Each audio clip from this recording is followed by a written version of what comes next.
Nowadays, everyone is speaking about resilience, and PhD students can build resilience very beautifully and strongly, but you need to be aware of the fact that it can be destroyed, not all at once, but very quietly.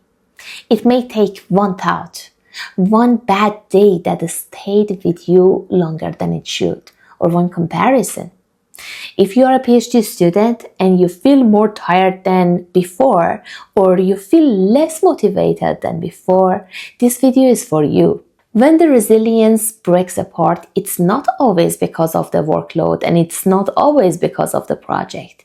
It can be because of the way that we relate to something that is happening. There are few patterns that I recognized, and I will introduce a system afterwards that can become a remedy to all these patterns, and you can work on your resilience and you can be a mature PhD graduate afterwards who is proud of the resilience that is built. The first pattern is about taking things personal. When comments, feedbacks, criticisms comes, instead of taking them as an input on the work, we take them as a statement about ourselves. We are not good enough, we are behind.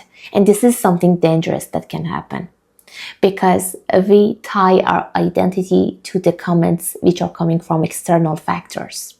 Pattern number 2 is about comparing yourself with others. Even in the conditions that the two projects are totally different, the mind can compare yourself with another person with more publication or faster or more clarity. This is what makes progress actually a pressure in our life. Pattern number 3 is leaving only your PhD.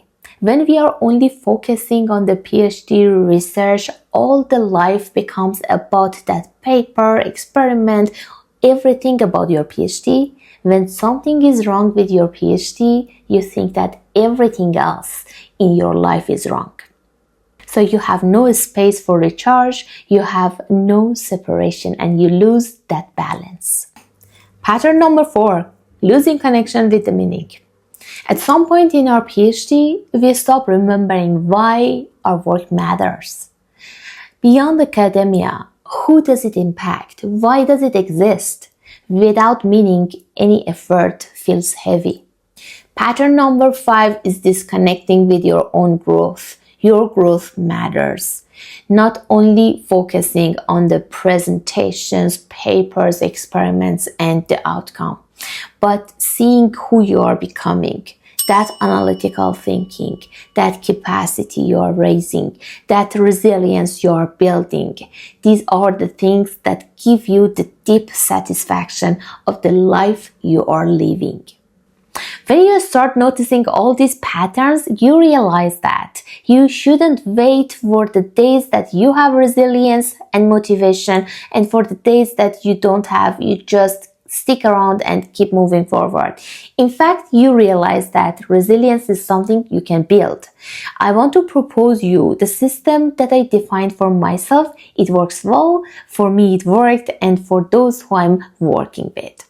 It is named RESET. R stands for reframe. The feedback is on your work, not yourself. E, exit comparison. Your path is unique. S, separate your life. You can have a space beyond your PhD for you to preserve your energy and live another life aside your PhD. E, expand meaning. You need to remind yourself of why your PhD exists. And T, track your growth. You need to see who you are becoming. And remember this, resilience is not built with an easy PhD. It's built when you are carrying yourself through all the challenges and the difficulties that you are facing. You need to be proud of yourself, and you need to be your own best cheerleader moving forward with the right system you need to have set in place.